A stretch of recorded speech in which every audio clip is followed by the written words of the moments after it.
오늘도 은혜로운 찬양으로 하나님께 영광 돌려주신 우리 할렐루야 찬양대 감사의 말씀을 드립니다. 지난 한 주일 동안 우리나라는 한강 열풍으로 뜨거운 한 주를 보냈습니다. 많은 언론에서 이야기하기를 대한민국이 한강에 빠졌다. 한강에 대한민국이 빠졌다. 또 외국 언론들도 우리나라에 관심을 가지면서 한국이 한강에 빠졌다라는 기사를 소개했습니다. 아시아에서 최초로 여성 소설가가 노벨 문학상을 받았습니다. 우리나라 역사에 노벨 문학상은 처음이고 세계적으로 봐도 50대 초중반의 여성이 노벨 문학상을 받은 것도 거의 처음이 아닌가 싶을 정도로 많은 사람들에게 주목을 받았습니다. 여러분, 한강 어떻게 생각하십니까? 어떤 분은 이야기하기를 저 서울에 있는 그 한강이냐고 그렇게 이야기하는 분도 계셔서 제가 어떻게 받아들여야 될지 곤욕스러운 그런 대화를 같이 나누기도 했습니다. 물론 유머였겠죠. 우리 시대의 아픔들을 한 개인이 겪는 고통과 아픔으로 잘 표현했다라고 이야기합니다. 어떤 분들은 저 중국의 또 일본의 유명한 소설가들이 사실은 우리나라 한강시보다도 더 이 노벨 문학상을 받을 만한 자격을 갖춘 사람이다라고 이야기를 하지만 일본의 작가는 일본이 과거에 저질렀던 일본의 범죄 행위에 대해서 일본이 어떻게 참여해야 되는지 그 역사적 반성과 그리고 참여의 내용을 담고 있지 않습니다. 중국의 소설가는 지금 중국에서 벌어지고 있는 공산당의 그 잔혹한 행위에 대해서 반성하거나 비판하거나 그리고 새로운 통찰을 제시하지 못합니다.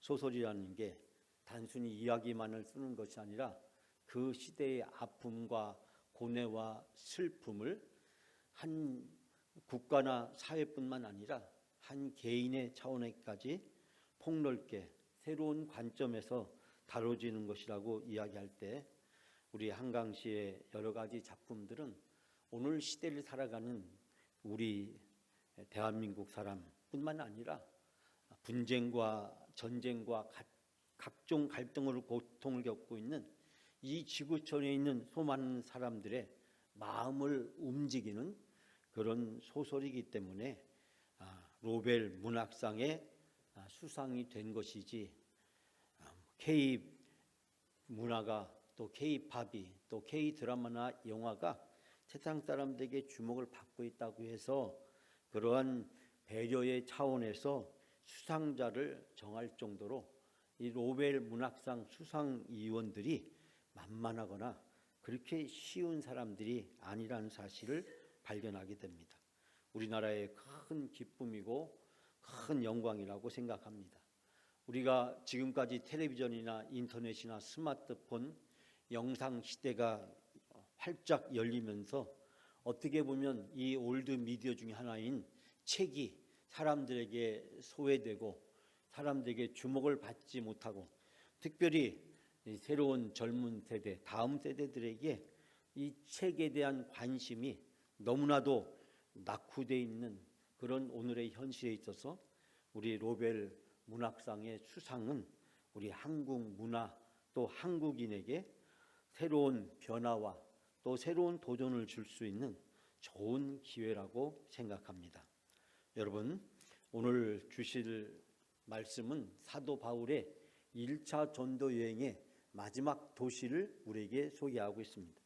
우리가 알다시피 수리아의 안디옥에서 출발한 이 사도 바울의 전도팀은 오늘날 키프로스, 즉 구브로라고 하는 당시의 그 섬의 여러 도시에서 선교를 하고 또 터키의 중부 지역에 가서 이고니온이나 루스드라 이런 지역에서 복음의 전도 활동을 했습니다. 우리가 지난주와 그 지난 전주에 2주 동안에 이 두 도시를 영상으로 살펴보면서 이 동시가 당시 시대에 얼마나 큰 영향력을 가진 도시였는지 그리고 그 도시에서 사도 바울의 1차 전도 여행이 어떻게 진행되었는지를 살펴보았다면 이제 오늘 마지막 더베라고 하는 이 도시 지역에서 사도 바울의 1차 전도 여행이 마무리되는 것을 발견하게 됩니다. 그 후에 사도 바울은 다시 그들을 파송했던 수리아의 안디옥, 오늘날이라면 시리아, 레바논 그 지역이 되겠죠. 그 지역에 있는 도시로 와서 선교 보고를 진행하게 됩니다. 지난주도 그랬지만 사실 우리가 이 성경에 나와 있는 도시들을 이해하는 것은 쉽지가 않습니다. 오늘도 이강근 박사의 성지가 좋다라고 하는 이 1차 전도 여행의 마지막 도시 더베를 여러분에게 소개하려고 합니다. 여러분, 이 영상을 통해서 우리가 더베라는 지역이 당시에 어떠한 도시였는지, 왜 사도 바울은 그 도시에 갈 수밖에 없었는지, 사도 바울은 그 지역에서 어떠한 전도 활동을 했는지 우리 한 4분 동안 영상으로 같이 함께 보도록 하겠습니다. 성지가 좋다. 1차 전도 여행의 종착지 더베. 더베로 추정되는 이곳저곳을 찾아 나서 보았는데요. 더베의 역사를 알 수 있는 카라만 박물관과 고대 유적지로 남아있는 텔, 그리고 지금은 오래된 농촌 마을이지만 수많은 교회가 세워졌던 벤비르 마을까지 1차 전도 여행의 마지막 장소, 그 현장으로 출발합니다. 오늘날의 모습을 찾습니다.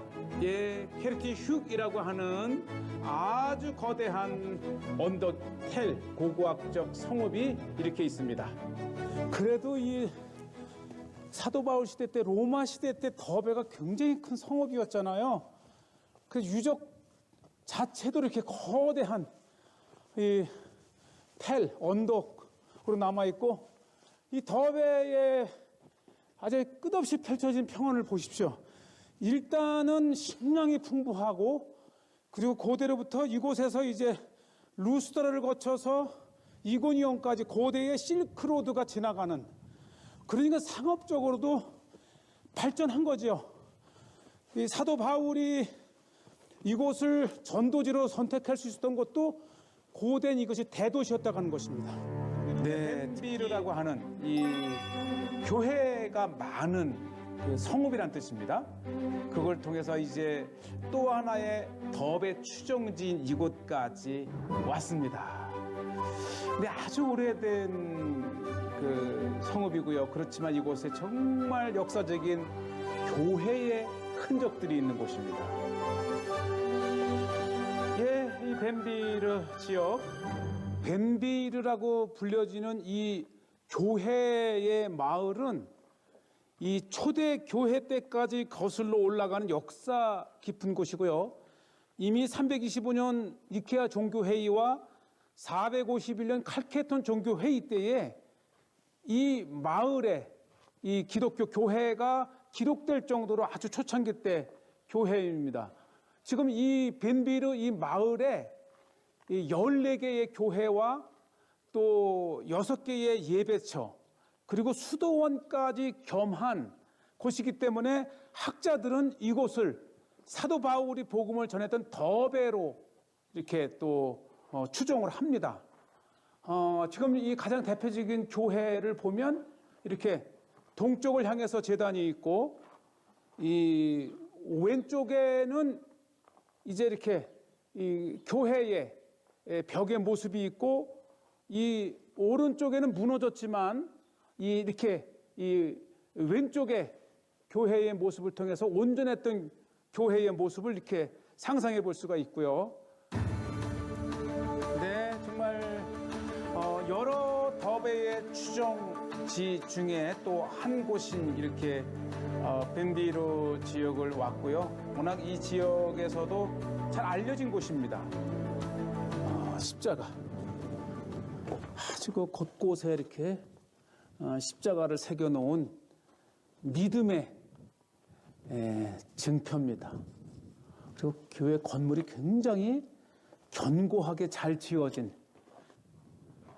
그렇기 때문에 이 벤비르 이 교회 지역에서는 이 아주 초대교회의 이름 있던 곳이 바로, 그래서 이 지역을 더베로 추종을 합니다.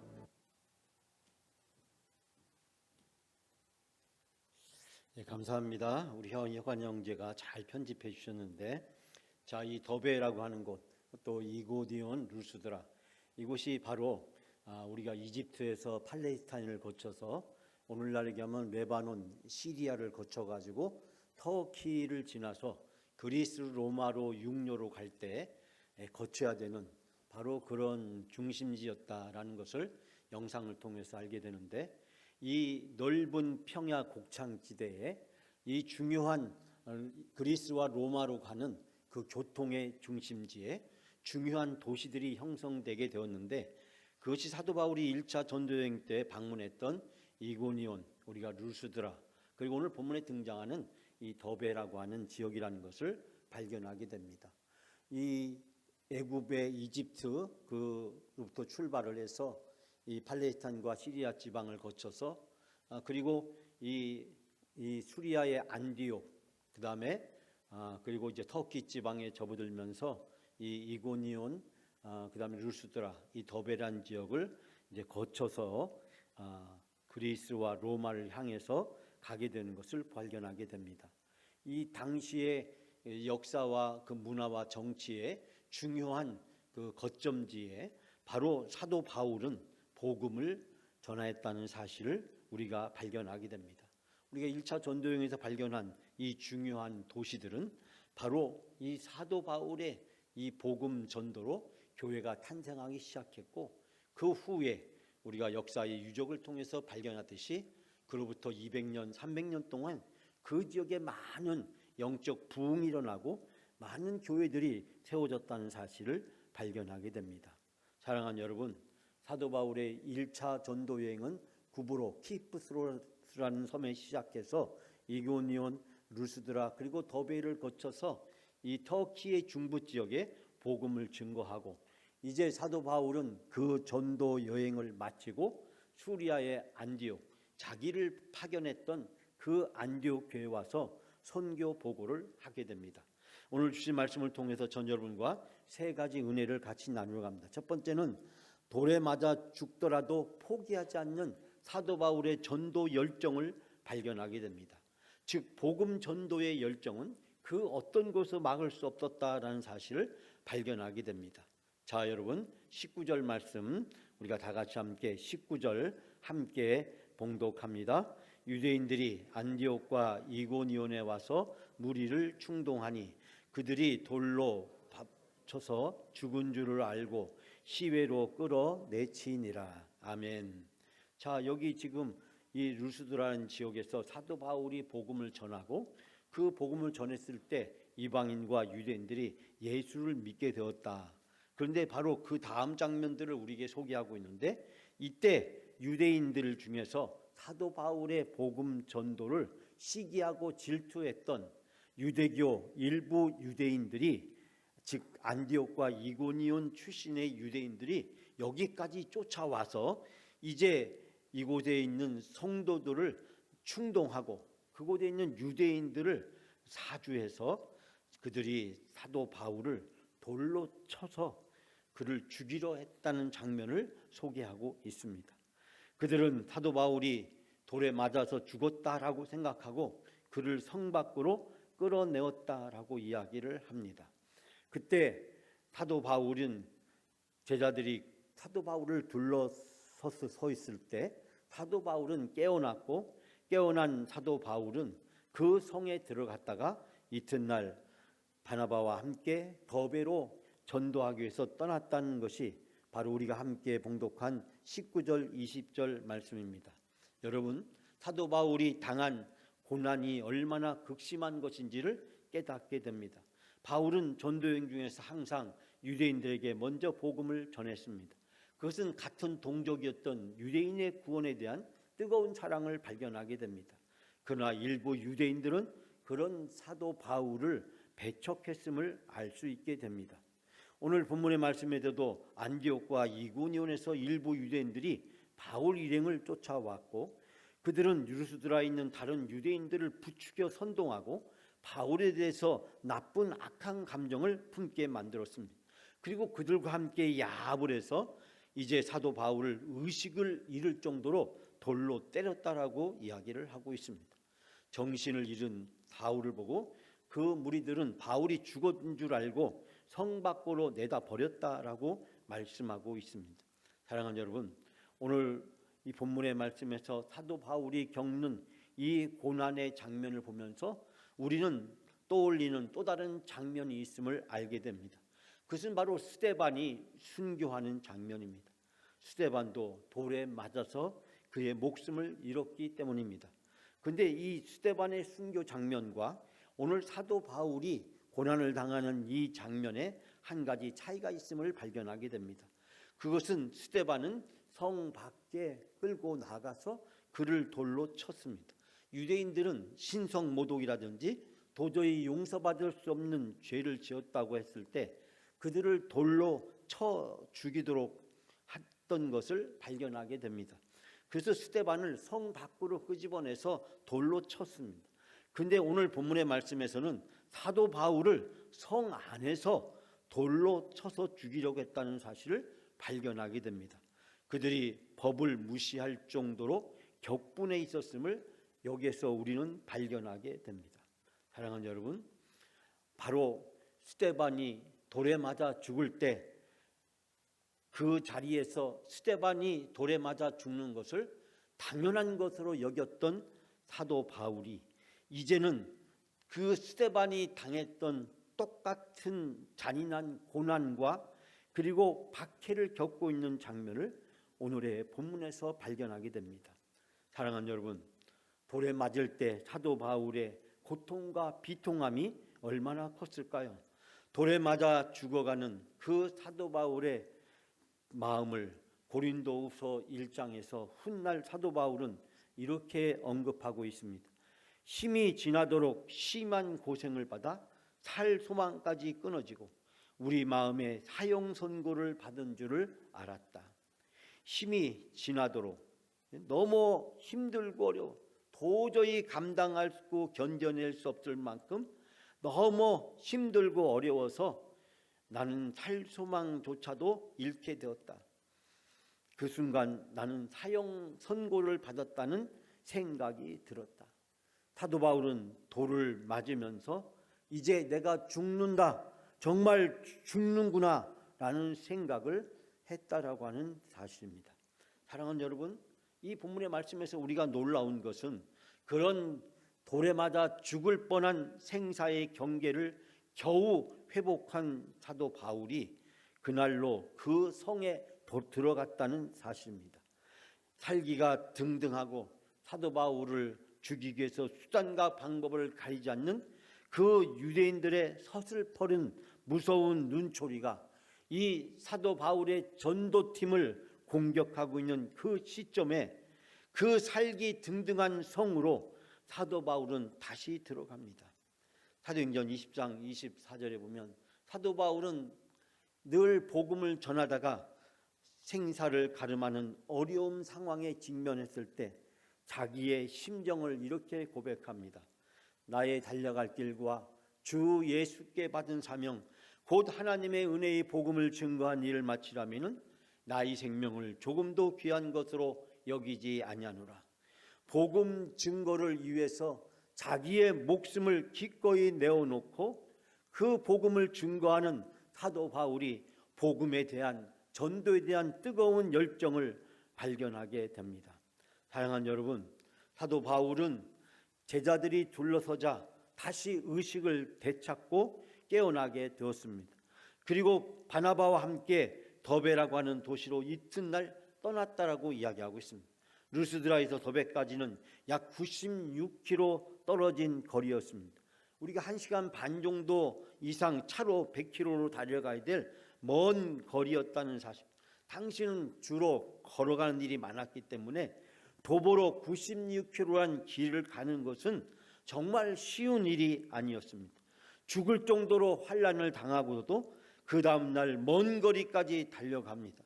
그리고 복음을 증거하는 사도 바울의 뜨거운 복음에 대한 열정을 발견하게 됩니다. 돌도 그 어떠한 핍박과 환난과 위협도 사도 바울이 복음을 향한 열정을 중단시키지 못합니다. 사랑하는 여러분, 여러분과 제가 구원을 받은 것도 우연히 된 것이 아닙니다. 우리가 구원을 받기까지 많은 전도자들의 희생과 고난의 대가가 있었습니다. 바울의 구원도 스데반의 피의 대가가 있었습니다. 스데반의 피 흘리는 그 순교가 즉 사도 바울을 다메섹에서 회심하게 만들었고, 사도 바울로 하여금 스데반이 끝까지 복음을 전하며 예수 그리스도를 위하여 순교하는 장면이 사도 바울의 가슴 속에 영원히 지워지지 않는 강렬한 추억으로, 인상으로, 충격으로 그의 가슴 속에 새겨져 있었을 것입니다. 사도 바울은 그런 스데반의 순교를 바라다 보면서 나도 스데반처럼, 나도 십자가에 달리신 예수 그리스도처럼 복음을 위해서 어떠한 대가라도, 나의 생명이라도 기꺼이 내어주겠다라고 하는 결단을 한 것을 발견하게 됩니다. 바울의 구원도 스데반의 죽음이라는 희생이 있었습니다. 피 흘리는 희생의 대가가 바로 여러분과 제가 구원을 받게 된 것입니다. 그 대가로 우리는 예수 그리스도를 만나게 되었고, 예수 그리스도를 구주로 영접하게 되었고, 이 시간에 하나님 앞에 예배드릴 수 있는 놀라운 은혜와 축복이 우리에게 주어진 것입니다. 사랑하는 여러분, 우리의 구원이 결코 우연히 된 것이 아니라 고난과 많은 믿음의 선진들의 희생의 대가로 주어졌다는 사실입니다. 그렇기 때문에 우리들도 우리 주변에 아직 예수님을 믿지 못하고 있는 사람이 있다면 그들의 구원을 위해서 사도 바울처럼 영혼 구원의 뜨거운 열정을 가져야 될 줄 믿습니다. 사랑하는 여러분, 인생의 최고의 성공은 바로 구원입니다. 예수 믿어서 천국 가서 영원히 영생 복락하는 소망을 누리게 되는 것입니다. 우리는 이미 이 귀한 축복과 이 소망을 받았습니다. 그러므로 우리 주변에 아직 예수 믿지 못하는 영혼이 있다면 그 영혼에 대해서 뜨거운 전도의 열정을 갖는 여러분이 다 되시기를 바랍니다. 두 번째는 환난 속에서도 바울은 담대한 믿음을 가지라고 성도들에게 권면합니다. 믿음은 모든 환난을 감당할 능력을 주게 됩니다. 자, 오늘 22절 한 절만 다 같이 이 시간 함께 봉독합니다. 제자들의 마음을 굳게 하여 이 믿음에 머물러 있으라 권하고, 또 우리가 하나님의 나라에 들어가려면 많은 환난을 겪어야 할 것이라고 하고. 아멘. 여러분, 바울과 바나바는 더베에 가서 복음을 전하면서 많은 제자를 얻게 되었습니다. 그리고 다시 루스드라, 이고니온, 안디옥으로 되돌아갔습니다. 이곳은 어떠한 지역입니까? 사도 바울이 복음을 전했지만 그곳에서 바로 일부 유대인들에 의해서 환난을 당하고 심지어는 목숨까지도 잃을 뻔한 도시들이었습니다. 그러나 사도 바울의 마음속에는 그 고난보다도, 역경보다도, 어려움보다도 그곳에서 예수 그리스도를 처음으로 믿게 되었고 신앙생활을 시작한 초대교회 교인들의 모습을 사도 바울의 마음속에 떠나지 아니했습니다. 그렇기 때문에 사도 바울은 온갖 위험을 무릅쓰고 다시 그 도시들을 방문하고 그곳에 있는 교인들에게 위로하고 격려합니다. 그리고 염려와 근심을 그들에게 잊지 않고 그들에게 어떠한 환난과 어려움이 있더라도 능히 그것을 감당할 수 있도록 그들을 양육하는 것을 발견하게 됩니다. 사랑하는 여러분, 오늘 주신 말씀에 마음을 굳게 하여라는 표현을 발견하게 되는데 이것은 힘있게 해준다, 든든하게 해준다라는 뜻을 가지고 있습니다.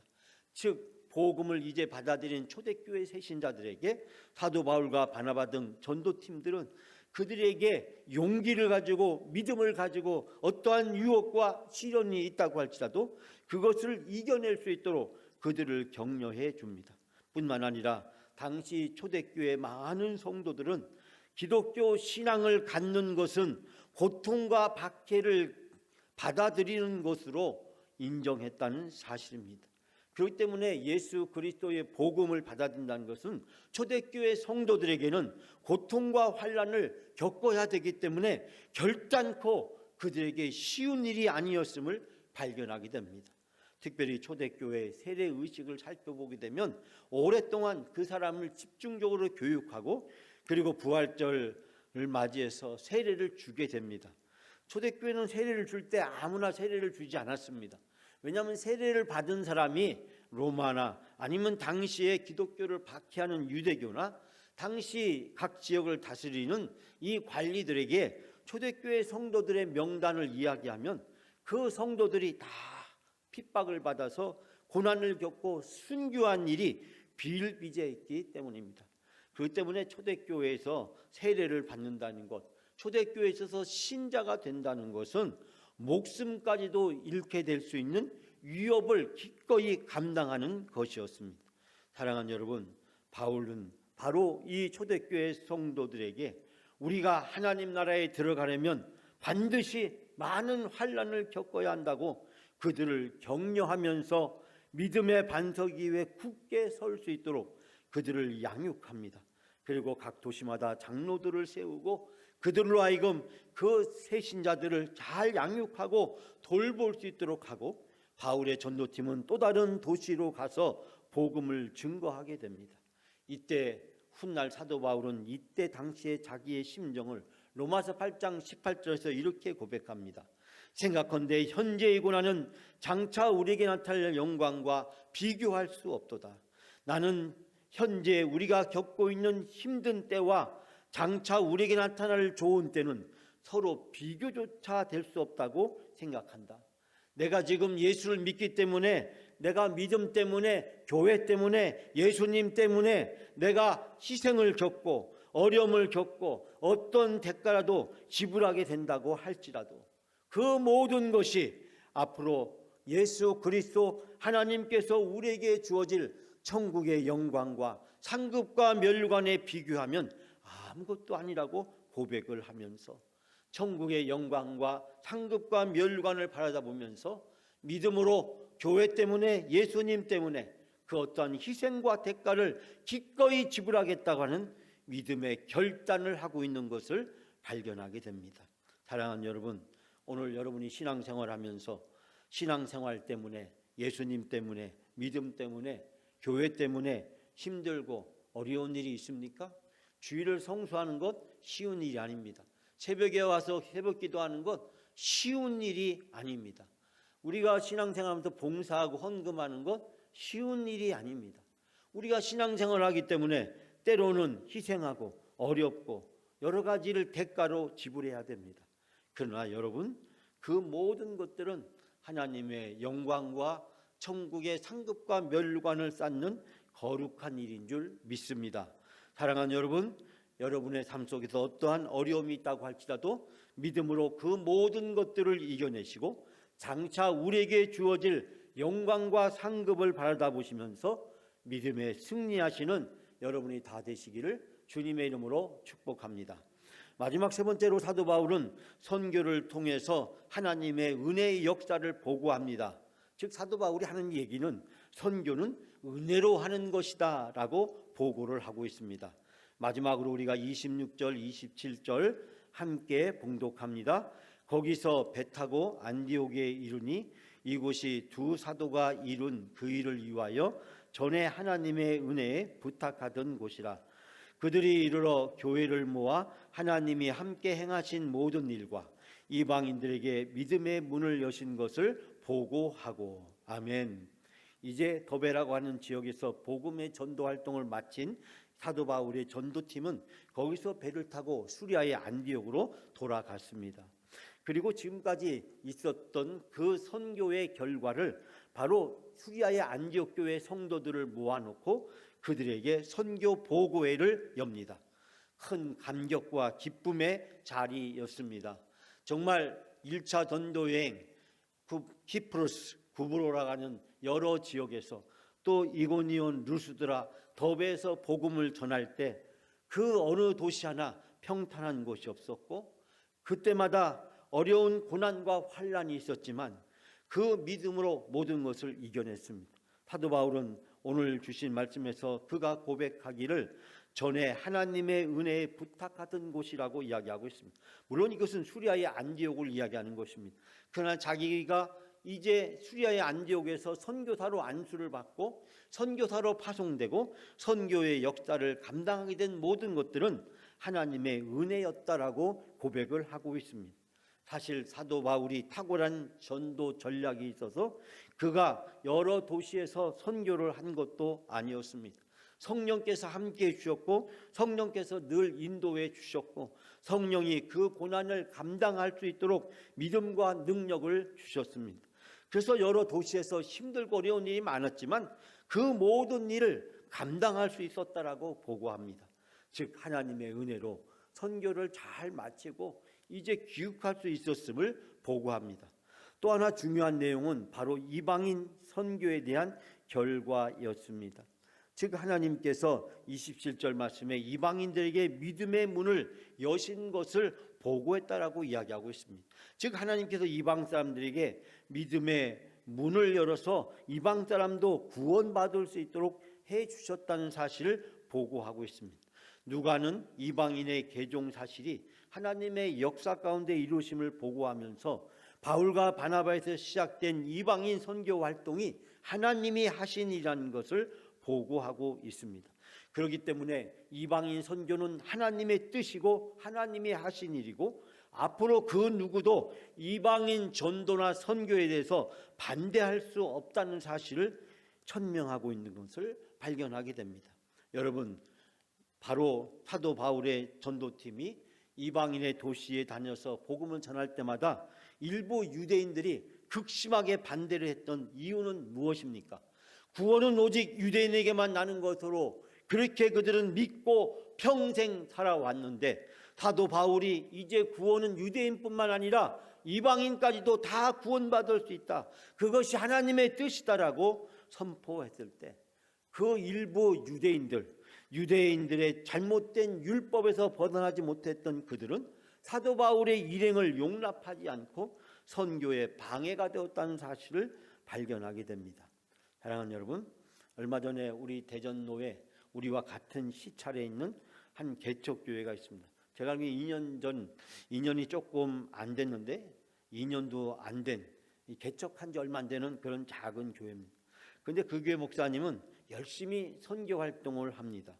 시찰에서 여러 가지 목사님들과 대화를 나눌 때 나이가 많으신 다른 목사님이 그 목사님에게 지금은 선교에 치중할 때보다는 교회가 잘 안정되고 교회가 정착이 되고 부흥하는 것이 우선순위가 아니겠느냐라고 이야기하면서 그리고 교회가 안정이 되고 형편이 되었을 때 선교를 하면 되지 않겠느냐라는 권면을 했습니다. 지금은 개척한 지 얼마 안 됐으니까 이제 선교보다는 지역에서 전도를 하고 그리고 교회가 잘 자리 잡게 되면 그때 가서 선교해도 늦지 않다라는 말씀이었습니다.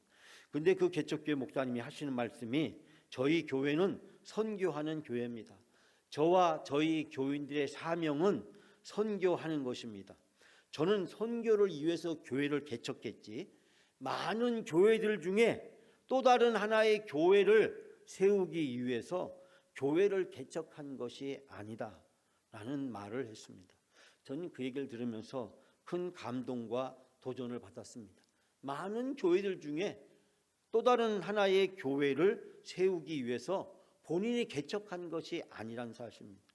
즉 자기 교회는 선교를 위해서 세워졌기 때문에 선교의 사명을 감당하면 자기 교회를 세우시고 개척을 허락하신 하나님의 뜻을 이루는 것이라고 생각하고 있는 그 목사님의 믿음과 선교에 대한 열정과 비전에 큰 도전을 받았습니다.